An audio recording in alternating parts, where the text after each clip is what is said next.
Bagian 35, Arya Junior. Romi dan Arya mengangkat tubuh Anita ke ranjang. Mereka berdua terlihat sangat khawatir. Apa perlu kita bawa ke rumah sakit, Dok? Lelaki itu sesekali mengusap keringat yang menempel di ubun-ubun istrinya. Aku periksa dulu ya, Rom. Kalau keadaannya belum membaik dalam 1 jam ke depan, kita bawa ke rumah sakit, ucap Arya berusaha untuk tenang. Selang beberapa menit, Anita terlihat mulai sadar. Tatapannya mengarah pada 2 lelaki yang berdiri di sampingnya dengan wajah khawatir. Bagaimana perasaan kamu, Nit? Tanya Arya mendahului Romi. Alhamdulillah aku baik, Kak, ucap Anita lemah sambil tersenyum. Alhamdulillah, ucap keduanya bersamaan. Kamu tadi kenapa tiba-tiba pingsan? Apa kamu pusing? Tanya Romi yang kini duduk di samping istrinya. Maaf, Mas. Sudah bikin kamu khawatir. Tadi aku hanya terkejut karena ada kecoa yang menempel di bajuku waktu mau ke kamar mandi, ucap Anita lemah. Astagfirullah.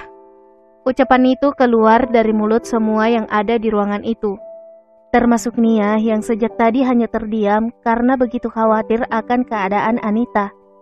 Arya dan Nia akhirnya meninggalkan kamar Anita dan Romi dengan perasaan lega karena Anita ternyata baik-baik saja. Rencananya sebentar sore mereka sudah pulang. Takut terjadi apa-apa pada Anita lagi. Sesampainya di rumah, Nia dan Arya segera beristirahat. Rasa lelah setelah menempuh perjalanan yang cukup jauh membuat mereka segera ingin beristirahat. Jam dinding menunjukkan pukul 3 dini hari. Nia terjaga dari tidurnya. Perutnya terasa mulas dan sakit.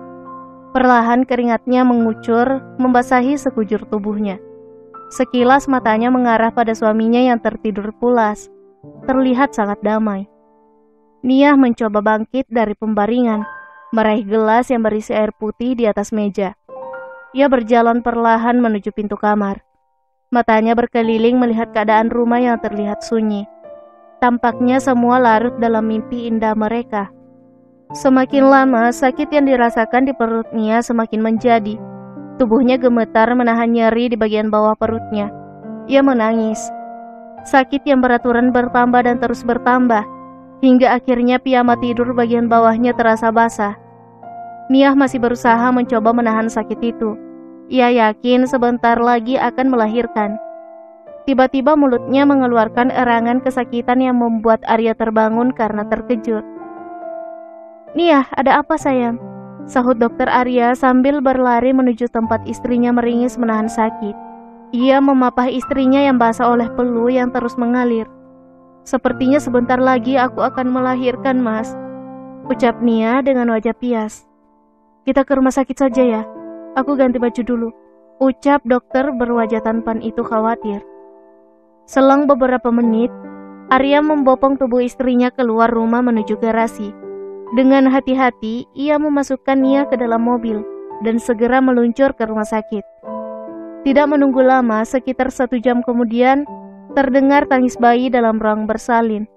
Tanpa menunggu konfirmasi dokter, Arya bersujud syukur di lantai rumah sakit. Kegelisahannya sirna berganti dengan kebahagiaan yang tak mampu ia ungkapkan. Setelah dokter yang menangani Nia menginformasikan kelahiran putranya, Arya segera menghubungi seluruh keluarganya. Kebahagiaan meliputi semuanya, tak terkecuali Anita dan Romi. Mereka berharap bisa secepatnya mendapatkan keturunan. Menyambut kelahiran anaknya, Nia dan dokter Arya mengadakan syukuran kecil-kecilan sebagai ungkapan rasa syukur atas karunia yang Allah berikan kepada mereka. Setelah banyak sekali mengalami berbagai derita dan masalah, akhirnya Nia dapat tersenyum bahagia. Mereka memberinya nama Bintang untuk mengenang almarhum kakaknya. Hampir sebulan, dokter Arya cuti untuk mendampingi istrinya merawat anak mereka. Dokter Arya seakan lupa masalah yang tengah mereka hadapi. Hari ini, Arya berencana berangkat bekerja di rumah sakit. Setelah sebelumnya ia menyiapkan semua keperluan Nia. Arya melupakan semua rasa lelahnya merawat anak dan istrinya. Drrrr, drrrr. Ponselnya bergetar. Ada panggilan masuk dari nomor yang tak ia kenal. Seketika wajah Arya berubah tegang. Setelah berbicara dengan orang itu, Arya segera menghubungi Romi. Assalamualaikum Rom. Prasetyo dan Miranda buat ulah lagi. Upayakan kita pura-pura tak tahu rencana mereka. Setelah mengucapkan salam, Dokter Arya menutup panggilannya. Bersambung.